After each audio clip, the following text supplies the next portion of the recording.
Okay, good morning. I'm going to speak only about Aristotle. Who was he? Where did he live? And what did he do? One of his book, that is Poetics, is for our syllabus. So his book that is called Poetics is for our syllabus. I think all of us know that he was from Greek or Greece. Okay, do you know who was his guru? त्याचा गुरु कोण होता और teacher कोण होता तो माहित आहे का? Oh, ओके, कोण? Plato. Plato. Okay, and who was the teacher of Plato? त्याचा गुरु सॉक्रेटिस. Okay, Socrates. हां, Socrates is the first known philosopher और द टीचर. त्याच्याही आधी काही होऊन गेलेले आहेत युरोपमध्ये विशेषतः. आणि त्याआधी एक 7 जणांचा ग्रुप होता अथेन्समध्ये, जे की वेगळ्या वेगळ्या सब्जेक्ट सोबत डील करत होते किंवा वेगवेगळे सब्जेक्ट शिकवत होते. पण सॉक्रेटिस हा एकटा असा झाला की ज्याने सर्व सब्जेक्ट शिकवण्याचा प्रयत्न केला. आणि तेव्हापासून असं म्हटलं जातं की he made man to make think. त्यानं माणसाला विचार करायला शिकवलं. ओके. आणि सॉक्रेटिसच्या नंतर प्लेटोनं त्याचे जे विचार होते सॉक्रेटिसचे विचार कदाचित कोणी लिहिलेले नाही आहेत त्याच्या टीचिंग्स, परंतु प्लेटोच्या टीचिंग्स ह्या त्याच्या स्टुडंट्सने त्यांच्या त्या जे कोणती त्या काळातली स्क्रिप्ट असेल लिखाणाची, ओके, त्या स्क्रिप्टमध्ये लिहून ठेवल्यात. आणि त्याचाच प्लेटोचाच एक स्टुडंट, एक ब्रिलियंट स्टुडंट किंवा खूप हुशार असा विद्यार्थी, तो म्हणजे ॲरिस्टॉटल. परंतु या दोघांमध्ये काही विषयांवर कॉन्ट्रोव्हर्सी होती किंवा डिस्प्यूट होता, वाद होता. ओके, कोणाकोणामध्ये? प्लेटोमध्ये आणि ॲरिस्टॉटलमध्ये. ओके, प्लेटोनी काही गोष्टी ज्या सांगितल्यात त्या ॲरिस्टॉटलला पटल्या नाहीत आणि म्हणून प्लेटो मरण पावल्याच्या नंतर प्लेटोचं जी अकॅडमी होती, जसं आपल्याकडे ट्युशन्स असतात, नाव माहीत असेल तुम्हाला अकॅडमी, तर अशा अकॅडमी किंवा ट्युशन्स हे त्या काळामध्ये तिथे ग्रीकमध्ये किंवा अथेन्समध्ये चालायचे. आणि त्याचा जो हेड असायचा तो हेड आपण एक्सपायर झाल्याच्या नंतर किंवा मरण पावल्याच्या नंतर त्याच्या जो कोणी हुशार शिष्य असायचा, ओके, डिसायपल, त्या डिसायपलकडे किंवा त्या शिष्याकडे तो इन्स्टिट्यूट चालवायची किंवा अकॅडमी चालवायची जबाबदारी द्यायचा. तर त्यानुसार ॲरिस्टॉटलकडे ती जबाबदारी यायला पाहिजे होती. पण या दोघांचे काही मतभेद असल्यामुळे that Plato did not give his, काय म्हणू त्याला आपण, rights of that academy to Aristotle. Okay, त्याने कुठलाही अधिकार ॲरिस्टॉटलला दिला नाही, त्याऐवजी दुसऱ्यालाच तो अधिकार दिला. तर प्लेटो आणि ॲरिस्टॉटल यांची बरेचसे ग्रंथ लिहिले आहेत ज्याच्यामध्ये सारखेपणा पण आपल्याला दिसून येते आणि काही ठिकाणी त्यांच्यामध्ये विरोधाभास आहे किंवा विरुद्ध पण आहे. ठीक आहे. तर हा जो ॲरिस्टॉटल होता तर तो कोण होता, कुठे जन्मला? Aristotle was born in Stagira. Stagira नावाचा एक प्रांत आहे, ओके, किंवा एक छोटंसं राज्य होतं त्या काळामध्ये, इसवी सनाच्या 4थ्या शतकामध्ये. Okay, 4th century of BC. And in that Stagria he was born on the border of Macedonia. आणि सॉरी, स्टॅग्रिया हे एक व्हिलेज आहे जे की मॅसेडोनिया नावाच्या राज्याच्या बाँड्रीवर आहे. ओके, मॅसेडोनिया हे एक राज्य होतं आणि त्याचा जन्म कधी झाला तर 384 BC, 384 इसवी सन पूर्व त्याचा जन्म झाला. ओके, हिज मदर फॅस्टिस, त्याच्या आईचं नाव फॅस्टिस होतं. हे काय एक्झामला येणार नाही, it is just general information about Aristotle. Okay, his mother was Phaestis and she was from a family of doctors. Okay, म्हणजे तिच्या घरामध्ये फिजिशियन्स होते किंवा डॉक्टर्स होते आणि त्यांची ती मुलगी होती फॅस्टिस. त्यामुळे नक्कीच तिचा कुठल्याही गोष्टीकडे पाहण्याचा दृष्टिकोन कसा असला पाहिजे, सायंटिफिक असला पाहिजे, जे की नंतर ॲरिस्टॉटलमध्ये दिसून येतो. हिज फादर निकोमॅकस, ओके, त्याच्या वडिलाचं नाव Nicomachus, was court physician. Court means दरबार, फिजिशियन मीन्स डॉक्टर. तो दरबारातले डॉक्टर होते, म्हणजेच काय, एका राजाच्या घरी डॉक्टरचं काम करत होते किंवा वैद्याचं काम करत होते एका डॉक्टरसाठी, सॉरी, एका राजासाठी. आणि तो राजा कोण होता तर किंग अमिंटस. आणि हा किंग अमिंटस म्हणजेच कोण तर आपला जो अलेक्झांडर दी ग्रेट आहे, ओके, त्याचेच कोणीतरी सिनियर. तर किंग ॲमेंटस ऑफ मॅसेडोनिया, तर त्याच देशाचा राज्य होता Macedonia. And this begin his long association with the Macedonia court which influenced his life greatly. आणि त्यामुळे त्याच्या वडिलामुळे त्याचा म्हणजे अरिस्टॉटलचा आणि दरबारचा किंवा राजाचा हा संबंध खूप काळ टिकला किंवा येत गेला, आणि समोर चालून त्याला त्या दरबारामध्ये सुद्धा मोठे पद मिळाले, ज्याचा फायदा त्यानं त्याच्या शेवटच्या टाइममध्ये खूप झाला. When he was still a boy, his father died. तो लहान असतानाच त्याचे वडील वारले. Okay, in 367 BC, at the age of 17, ज्यावेळेस तो 17 वर्षाचा होता, हिज गार्डियन म्हणजे त्याला आता तो कोणाकडे राहत होता, त्याच्या आजोबाकडे राहत होता आईसोबत. ओके, तर त्या गार्डियननं काय केलं, त्याला 17 वर्षाचा असताना, आपल्याकडे 17 वर्षापर्यंत शिक्षण संपून जातं, but at the age of 17 त्याच्या गार्डियननं काय केलं, त्याला त्याच्या गार्डियनचं नाव होतं प्रोक्झेनस. ओके, या प्रोक्झेनसनं काय केलं तर सेंट हिम टू ॲथेन्स, त्याला म्हणजे अरिस्टॉटलला अथेन्सला पाठवलं. Okay, the intellectual centre of the world, त्या काळातलं जगामधलं प्रसिद्ध असं एज्युकेशनचं ठिकाण, जसं आपल्याकडे नालंदा वगैरे होतं, परंतु युरोपच्यासाठी म्हटलं तर अथेन्स. ओके, तर त्या ठिकाणी पाठवलं टू कम्प्लीट हिज एज्युकेशन. त्याचं प्रायमरी एज्युकेशन झालं असेल, परंतु पुढचं फिलॉसॉफिकल किंवा पुढचं जे ॲडव्हान्स्ड लर्निंग असते, ॲडव्हान्स्ड एज्युकेशन असते, ते घेण्यासाठी अथेन्सला पाठवलं. ही जॉईन्ड द अकॅडमी, त्यानं प्लेटोची अकॅडमी जॉईन केली, and studied under Plato. Okay, Plato हा त्याचा शिक्षक होता. Attending his lectures for 20 years, 20 वर्ष तो त्या प्लेटोच्या हाताखाली शिकला, म्हणजे फ्रॉम 17 to 37. ओके, 20 वर्ष. It was in later years, पण नंतरच्या काळामध्ये ते त्याचं एज्युकेशन संपल्याच्या नंतर, that he began to lecture on his own account. पण त्याचं आणि प्लेटोचं नंतर पटलं नाही. प्लेटो काही काळाने मरण पण पावला होता, आणि या दोघांमध्ये वाद असल्यामुळे त्याने स्वतःचं अकॅडमी किंवा स्वतःचं इन्स्टिट्यूट सेपरेट तयार केलं, specially the subject of rhetoric. Okay, आणि त्याचा आवडता सब्जेक्ट सुरुवातीच्या काळात कोणता होता तर रिटॉरिक. आणि रिटॉरिक मीन्स बोलण्याचं शास्त्र. समजा म्हणजे समोर जर ऑडियन्स असेल तर त्या ऑडियन्सला आपण कसं बोलायचं, ओके, लेक्चर कसं द्यायचं किंवा स्पीच कसं द्यायचं, भाषण कसं द्यायचं. Okay, this rhetoric is related to that. तर हा त्याचा आवडता सब्जेक्ट होता. He was known for saying, आणि त्याचं एक स्टेटमेंट फेमस होतं की he loved the truth more than he loved Plato. Okay, अरिस्टॉटलला सत्य खूप आवडत होतं, त्याच्या गुरुपेक्षाही. जर गुरु आवडत असता तर त्याने आपले विचार बदलले असते, आणि जे काही प्लेटोने सांगितलं त्याला ॲक्सेप्ट केलं असतं, आणि तेच कंटिन्यू केलं असतं. Okay, but he loved truth more, आणि त्याला जास्त सत्य आवडल्यामुळे तो त्याच्यापासून दूर गेला, प्लेटोपासून. And so he had no mind to remain a mere disciple. Okay, आणि म्हणून त्याला सत्य आवडत असल्यामुळे फक्त डिसायपल बनून दुसऱ्याचं म्हणणं ऐकून त्याच्या म्हणण्यानुसार वागणं हे त्याला पटत नव्हतं. ओके, नंतरच्या काळामध्ये प्लेटो डायड इन 347. आता हे पहा, BC मधले हे इयर्स आहेत. BC म्हणजे बिफोर ख्राइस्ट, म्हणजे इसवी सनाची काउंटिंग होण्याच्या आधीचा काळ आहे. ओके, आणि त्यामुळे इथली जी काउंटिंग आहे हे मायनसमध्ये जाते. म्हणजे कसं, फॉर एक्झाम्पल त्याचा जन्म कधी झाला, 384ला झाला, बरोबर आहे. 384च्या नंतर 384च्या पुढची डेट यायला पाहिजे, पण इथं काय आली, 347 आली. म्हणजे काय, मायनसमध्ये येत आहे. ओके, रिव्हर्समध्ये काउंटिंग होत असते इसवी सनाच्या पूर्वीची. तर हे कुठपर्यंत रिव्हर्स होते, 0 पर्यंत, आणि 0ला आल्याच्या नंतर पुढे 1 2 3 4 ते मग रेग्युलर काउंटिंग होते. तर तो 347 मध्ये प्लेटो मरण पावला.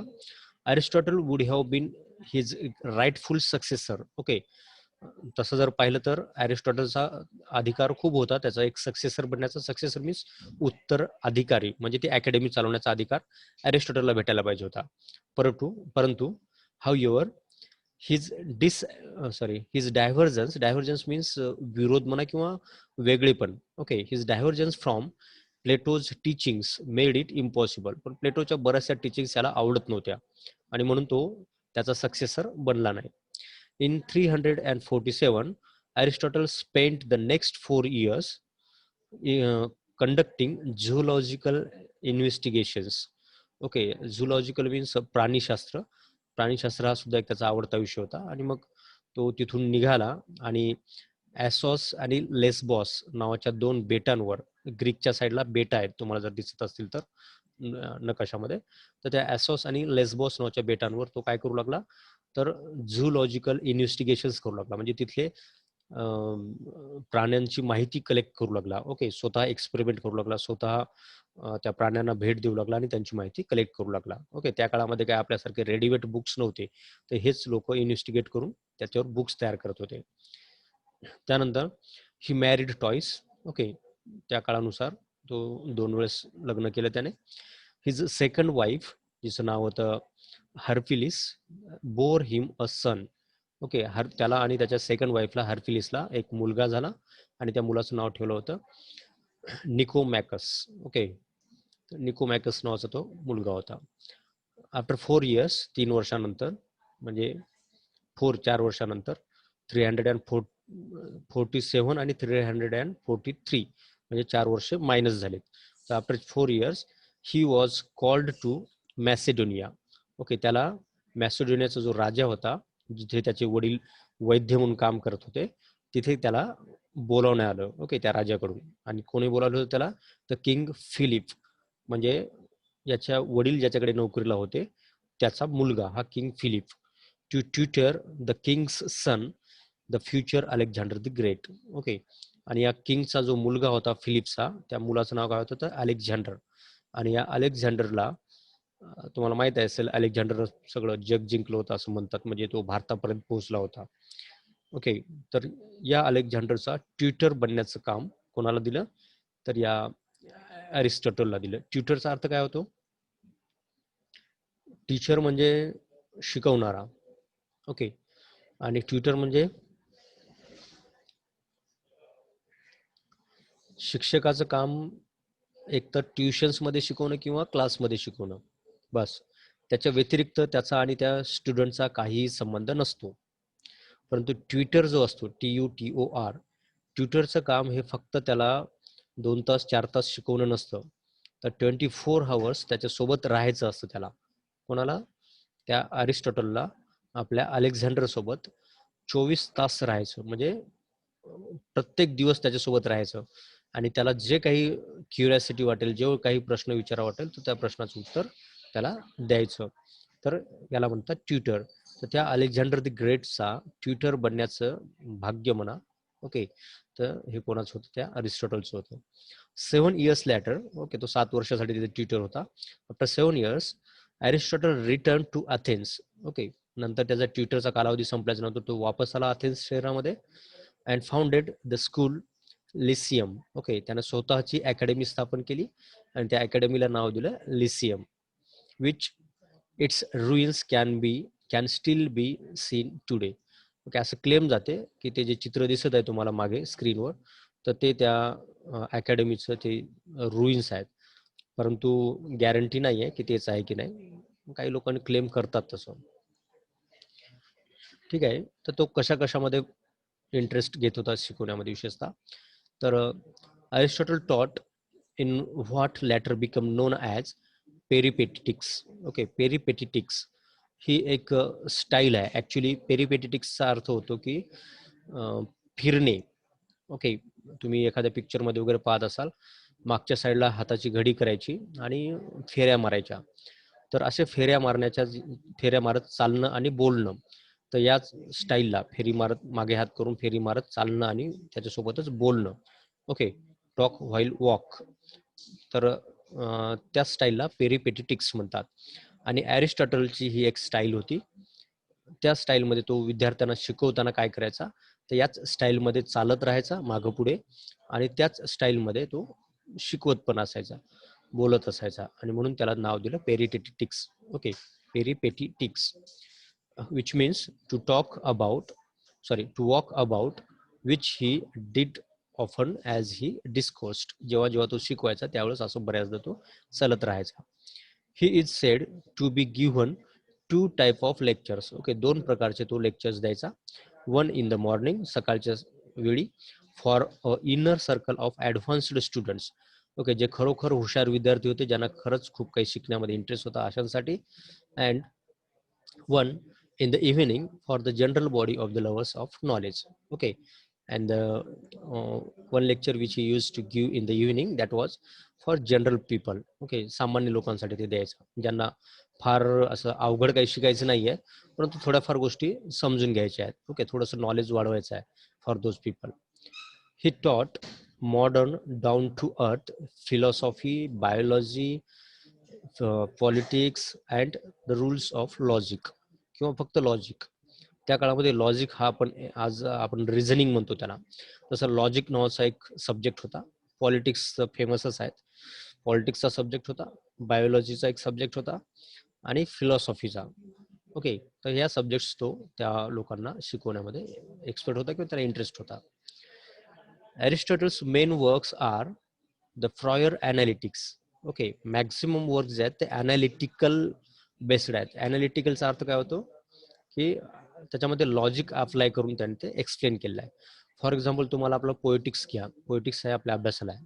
ओके, पोएटिक्समध्ये काय केलं, तर he had studied all the plays in his own time. Okay, and then he analysed those plays in poetics. म्हणजे त्यानं त्या काळामध्ये जेवढे काही नाटकं प्रसिद्ध होते किंवा तसे चलायचे, ते नाटकं त्याने पाहिले आणि त्याला ॲनालाइज करून याच्यामध्ये लिहिलेत पुस्तकाच्या स्वरूपामध्ये. ठीक आहे, तर अशा पद्धतीचे ॲनालिटिकल त्याचे वर्क्स होते किंवा त्याचं पुस्तकं होते. The physics, the animal history, the rhetoric, the poetics, the metaphysics. Okay, the Nicomachean ethics. Okay, ethics म्हटलं तरी चालतं, अँड पॉलिटिक्स. तर हे मेन सब्जेक्ट होते त्याचे, आणि याच्यामध्ये ॲनालिटिकल फॉर्म म्हणजे रिझनिंग किंवा लॉजिक अप्लाय करून तो शिकवत होता, ॲनालाइज करून. Most of his writings are lost. साहजिक आहे, तो जवळपास 1400 वर्षापूर्वी जगलेला माणूस आहे. Therefore most of his writing is lost. What remains are his lecture notes. आणि आज आपल्याकडे काय अवेलेबल आहे, तर त्याने विद्यार्थ्यांना जे लेक्चर्स दिलेले आहेत त्यांच्या काही नोट्स अवेलेबल आहेत, फक्त फुल बुक अवेलेबल नाही आहेत. ओके, कदाचित मधल्या काळामध्ये त्या युद्धामध्ये कदाचित ते हरवले असतील, फाटले असतील, जाळल्या गेले असतील, काही झालं असेल. मध्यंतरी खूप साऱ्या लायब्ररीज जाळलेल्या होत्या, तर त्यामध्ये ते नष्ट झाले असतील कदाचित. Okay, which were discovered in the first century and scholars are reexamining the fragments of his lost works. आणि त्यामुळे जे काही अवेलेबल आहे त्याच्याच आधारावर जे हरवलेलं आहे, जे लॉस्ट झालेलं आहे, त्याचं एक इन्फ्लुअन्स म्हणा, ज्याचं गेस म्हणा, ओके, किंवा त्याच्याबद्दलचं काहीतरी नवीन नॉलेज मिळते का हे ट्राय करणं अजूनही चालू आहे. ओके, नंतर शेवटच्या काळामध्ये तो थोडासा वाईट काळ गेला अरिस्टॉटलसाठी. Aristotle's connection to Alexander proved a liability or problem in the end. Alexander the great सोबत हा त्याचा ट्विटर असल्यामुळे चांगलं जमायचं, पण ज्यावेळेस अलेक्झांडर द ग्रेट हा मरण पावला, okay, after his death, problem काय झाला, की जे कोणी अलेक्झांडरचे सोबती होते, जे कोणी अलेक्झांडरच्या फॅमिलॅरिटीमध्ये होते, ओके, कंपॅनियनशिपमध्ये, अशा सगळ्यांना काय करण्यात आलं, तर ते तशी पनिश करण्यात आलं. त्यांना खूप, अलेक्झांडर हा स्वतः क्रूर होता, क्रुएल होता, आणि म्हणून त्याच्यासोबतच्या सगळ्यांना त्याने, त्या तिथल्या लोकांनी क्रूरतेने पनिशमेंट दिल्यात. ओके, ठीक आहे. तर on Alexander's death in 323 BC, the Athenians went on a rampage against all who associated with him. Okay, Alexander सोबत जे कोणी असोसिएट होतं त्यांच्या अगेन्स्टमध्ये गेले. ही फ्लेड टू चाल्सिस. चाल्सिस नावाच्या खाडीमध्ये तो गेला, किंवा चाल्सिस नावाच्या एका याच्याकडे गेला, बेटाकडे म्हटलं तर चालेल.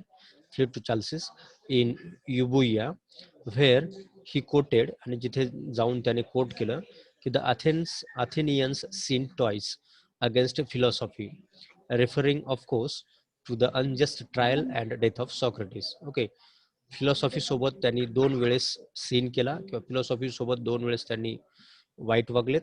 एकदा अरिस्टॉटल सोबत आणि एकदा त्या सॉक्रेटिस सोबत. ठीक आहे. अरिस्टॉटलची death. In his first year of his residence at Chalcis, Chalcis त्या बेटावर राहत असताना, He complained of a stomach illness. Okay, there might be some problem with his stomach pain or stomach, and died in 322 BC. Okay, before Christ era. 322 मध्ये तो मरण पावला. The exact reason is not known. Somebody says that he died of some stomach pain, आणि दुसऱ्यांचं म्हणणं काहीतरी वेगळंच आहे. A popular but again highly questionable story says, okay, दुसरी एक त्याच्या मृत्यूबद्दलची स्टोरी फेमस आहे, that he drowned investigating marine life.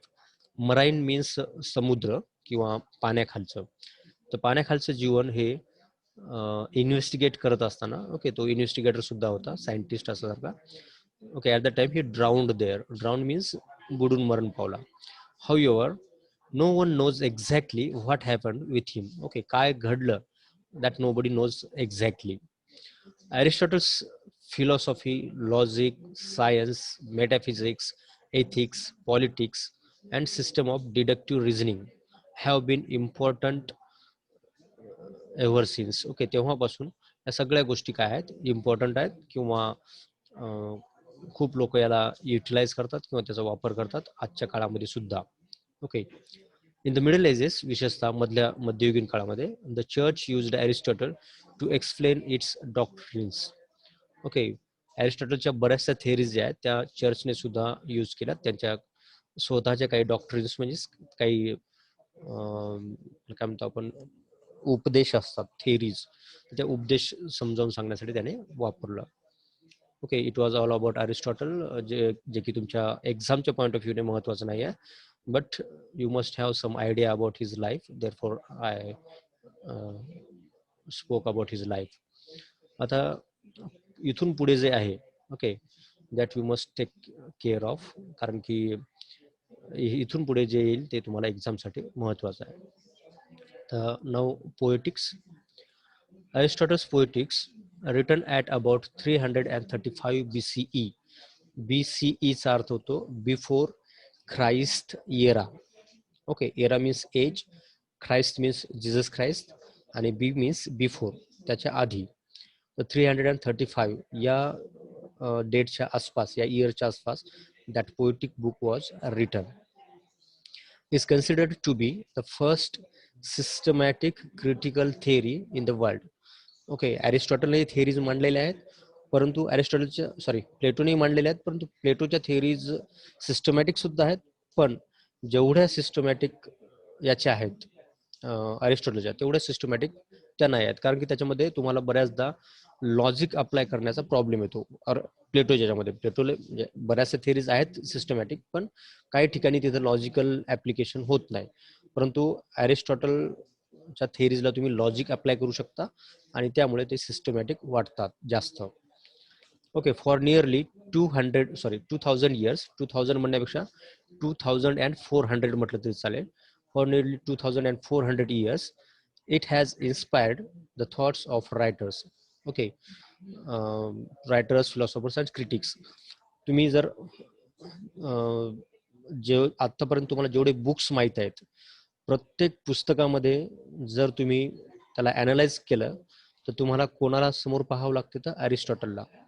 Okay, means अरिस्टॉटलनं मांडलेल्या थेरीज, दे आर ॲप्लिकेबल और they are appropriate even for the book published today. Okay, आज जर एखादं पुस्तक पब्लिश होत असेल, तर त्याला सुद्धा अरिस्टॉटलनं मांडलेल्या थेरीज ह्या लागू पडतात. ओके, हे एक याचं चांगलं वैशिष्ट्य आहे. कुठलंही पुस्तक घ्या, तुम्हाला माहित असेल की मागच्या सेमिस्टर तुम्ही जेवढे बुक्स अभ्यासले, त्याच्यामध्ये जर ट्रॅजेडी असेल तर तुम्ही अरिस्टॉटलचं ट्रॅजेडी बद्दलचं म्हणणं काय आहे हे त्याला अप्लाय करता. हिरो असेल तर अरिस्टॉटलचं हिरो बद्दलचं म्हणणं काय आहे हे त्याला अप्लाय करता. एखादा प्लॉट असेल, प्लॉट मीन्स आपला प्लॉट नाही, प्लॉट म्हणजे स्ट्रक्चर एखाद्या पुस्तकाचं, तर त्या स्ट्रक्चरला सुद्धा तुम्ही अरिस्टॉटलची थिअरी अप्लाय करता. ओके, एवढंच नाही तर फिलॉसॉफीमध्ये पण त्याचे थॉट्स तुम्ही अप्लाय करता. ओके, क्रिटिसिझममध्ये त्याचे थॉट्स अप्लाय करता, पॉलिटिक्समध्ये त्याचे थॉट्स अप्लाय करता. अशी कुठलंच फील्ड नाही आहे की ज्या फील्डमध्ये अरिस्टॉटलला मेन्शन केल्या जात नाही. Okay, in every and each and every field of life this Aristotle's theories are helpful. Okay, poetics has about 26 chapters. आता पोएटिक्स म्हणजे नेमकं काय, तर एक छोटंसं पुस्तक आहे ज्याच्यामध्ये 26 चॅप्टर्स आहेत अँड आर अबाउट 50 पेजेस, आणि फक्त 50 पेजेस आहेत, नॉट मोर दॅन दॅट, फक्त 50 pages. Actually there were many pages but most of them were lost. आज ते अवेलेबल नाही आहेत, ते हरवलेले आहेत. मग आज अवेलेबल किती आहेत तर 50 आहेत. आणि हेही इंग्लिशमधलं नाही आहे, ओके, ॲक्च्युली ग्रीकमधलं सुद्धा नाही आहे, तर अरेबिक किंवा लॅटिन भाषेमधलं आहे ते, आणि त्याला इंग्लिश लोकांनी ट्रान्सलेट केलेलं आहे. इंग्लिशमध्ये पण ही 3 स्टँडर्ड ट्रान्सलेशन्स आहेत. तर 3 पैकी एक अभ्यासाला आहे, मी तुम्हाला नंतर सांगेल कोणतं आपल्या अभ्यासाला आहे ते. ओके, तर जनरली त्याच्यामध्ये 26 चॅप्टर्स आहेत आणि 50 पेजेस आहेत. Perhaps second part of poetics is lost. कदाचित त्याचा दुसरा पार्ट हा हरवला असेल, जो कशाबद्दल होता, it was about epic, comedy and catharsis. कारण की बऱ्याच ठिकाणी जिथं जिथं एपिकचा, कॉमेडीचा आणि कॅथार्सिसचा रेफरन्स येतो, त्या ठिकाणी अरिस्टॉटल म्हणतो किंवा तिथं लिहिलेलं आहे की we will discuss this epic, okay, later on, किंवा we will discuss comedy in detail, okay, after tragedy, किंवा we will discuss catharsis, okay, after some time, वगैरे असे काहीतरी रेफरन्सेस तिथे येतात. आणि त्यामुळे आपल्याला कळतं की याबद्दल सुद्धा लिखाण होतं, but that is not available or that is lost. तर original Greek text had lost, ते तर कधीच हरून गेलं होतं, ते सापडलं नाहीये. Only Arabic or Latin, okay, translations during 10th and 13th century are available. तर मधल्या काळामध्ये त्या पुस्तकासोबत काय झालं, नोबडी नोज दॅट, किंवा ते कुठे रेकॉर्ड झालेलं नाही आहे. पण 10व्या आणि 13व्या शतकामध्ये कोणीतरी त्याला ट्रान्सलेट केलं होतं अरेबिक आणि लॅटिन भाषेमध्ये, तर ते ट्रान्सलेशन्स आज अवेलेबल आहेत आणि त्याला परत इंग्लिशमध्ये ट्रान्सलेट केलेलं आहे. Aristotle defines tragedy as the refined version of poetry. Okay, अरिस्टॉटलच्या म्हणण्यानुसार सर्वात चांगलं, रिफाईन्ड मीन्स उच्च दर्जाचं, खूप चांगलं असं पोएट्रीचं कोणतं व्हर्शन असेल तर दॅट इज ट्रॅजेडी. ओके, पूर्वीच्या काळामध्ये प्रोज हा प्रकार नव्हता. Everything or whatever that was to write, okay, that was in written in poetic form or verse. काही जरी लिहायचं असेल तर ते फक्त आणि फक्त पोएटिक फॉर्ममध्ये किंवा व्हर्समध्येच लिहिल्या जायचं. आणि म्हणून इपिक, सटायर, बॅलड हे पोएट्रीचे प्रकार असले तरी त्याला काय म्हणतो आपण, ड्रॅमॅटिक पोएट्रीचे सुद्धा 2 प्रकार होते, आणि ते म्हणजे ट्रॅजेडी आणि कॉमेडी. हे आपण नंतर पाहणारच आहोत. तर या ट्रॅजेडी, कॉमेडी, एपिक, सटायर या सगळ्यांमध्ये बेस्ट फॉर्म कोणता आहे पोएट्रीचा, तर अरिस्टॉटलच्या मते that is tragedy. Aristotle defines many key literary components. Okay, त्याने खूप सारे लिटररी टर्म्स किंवा लिटररी कंपोनंट्सला एक्सप्लेन केलेलं आहे किंवा डिफाईन केलेलं आहे त्याच्या पोएटिक्समध्ये. For example mimesis. Mimesis means imitation, हे तुम्हाला 4 मार्क्ससाठी येऊ शकतं एक्झामला. त्यानंतर मिथॉज मीन्स प्लॉट. प्लॉट हा 4ला येऊ शकतो आणि 16 मार्क्ससाठी सुद्धा येऊ शकतो. त्यानंतर ॲनाग्नोरिसिस, त्याचे समोरचा पार्ट कटलेला आहे थोडासा. ॲनाग्नोरिसिस मीन्स डिस्कवरी ऑफ समथिंग, जी गोष्ट एखाद्या पिक्चरमध्ये किंवा एखाद्या प्लॉटमध्ये किंवा एखाद्या स्टोरीमध्ये मेन हिरोला माहीत नसते, ती नंतर माहिती होते. त्यानंतर peripeteia means reversal of situation or reversal of fortune, म्हणजे जो कोणी सेंट्रल कॅरेक्टर असतं त्याच्या जीवनामध्ये एकदम चेंज होणं. तो जर हॅपी असेल तर नंतर सॅड होणं, आणि सॅड असेल तर नंतर हॅपी होणं. ओके, तर तो पार्ट म्हणजे पेरिपेटिया. त्यानंतर हॅमर्शिया मीन्स मिसजजमेंट किंवा एरर ऑफ जजमेंट, म्हणजे एखादी गोष्ट जज करण्यामध्ये चूक होणं, तर दॅट इज कॉल्ड हॅमर्शिया. ओके, आणि त्यानंतर कॅथार्सिस, समोरचा पार्ट कटलेला आहे. आणि कॅथार्सिस म्हणजे काय तर प्युरिफिकेशन ऑफ इमोशन्स, आपल्या भावनांचं शुद्धीकरण. विशेषतः ट्रॅजेडी पाहिल्याच्या नंतर आपलं मन जे शांत होतं किंवा आपल्या मनामध्ये जे चेंजेस होतात, तर that change is called catharsis. Okay, this is the definition of Aristotle's tragedy, जी की खूप महत्त्वाची आहे. आणि ही जर डेफिनेशन तुम्हाला पाठ झाली तर you can solve any of the questions on poetics. ठीक आहे, तर ट्रॅजेडी काय असते, ट्रॅजेडी इज अन इमिटेशन, हे एक इमिटेशन असते. इमिटेशन म्हणजे काय ते आपल्याला नंतर पाहायचं आहे. ऑफ अन ॲक्शन, कशाचं इमिटेशन असतं तर एका ॲक्शनचं असतं, एखाद्या घटनेचं असतं. दॅट इज सिरियस, पण ती ॲक्शन सिरियस असली पाहिजे, कॉमेडी नसली पाहिजे. कंप्लीट म्हणजे ती ॲक्शन पूर्ण झालेली असावी, ओके, इनकम्प्लीट नसावी. And of a certain magnitude, okay, आणि त्याची लेंथ सुद्धा it should neither be long nor too short, okay, but of a medium लेंथची ती असायला पाहिजे. In language embellished with each kind of artistic ornament. लँग्वेजच्या बाबतीमध्ये ती ट्रॅजेडी सर्व प्रकारचे आर्टिस्टिक ऑर्नामेंट्स किंवा फिगर ऑफ स्पीचेस वगैरे वगैरे त्याच्यामध्ये यूज केलेले असतात. The several kinds being found in separate parts of the play. आणि त्याच्यामध्ये वेगळे वेगळे पार्ट्स पण सापडतात, ते आपल्याला पार्ट्स परत पाहायचे आहेत. Okay, in the form of action. आणि ही स्टोरी, ही ट्रॅजेडी ॲक्शनमध्ये सादर केल्या जाते, प्रेझेंट केल्या जाते, परफॉर्म केल्या जाते, नॉट ऑफ नॅरेटिव्ह. ओके, ती नॅरेट केली जात नाही. बॅलेड आणि epic they are narrated and not performed, but tragedy and comedy are performed with action. Okay, तर तसं हे ॲक्शन परफॉर्म केले जाते, नॅरेट म्हणजे फक्त वर्णन सांगणे, ओके, गाणं म्हणून सांगणे, तर तसं केलं जात नाही. Through pity and fear effecting झालं त्याची, affecting the proper catharsis of this emotions. Okay, आपले जे इमोशन्स असतात, फॉर एक्झाम्पल पीटी आहे, फिअर आहे, यांच्यावर इफेक्ट केला जातो आणि त्यांचं शुद्धीकरण केलं जातं. This is the definition of tragedy by Aristotle. Okay, त्यानंतर Poetics was not widely influential during its time.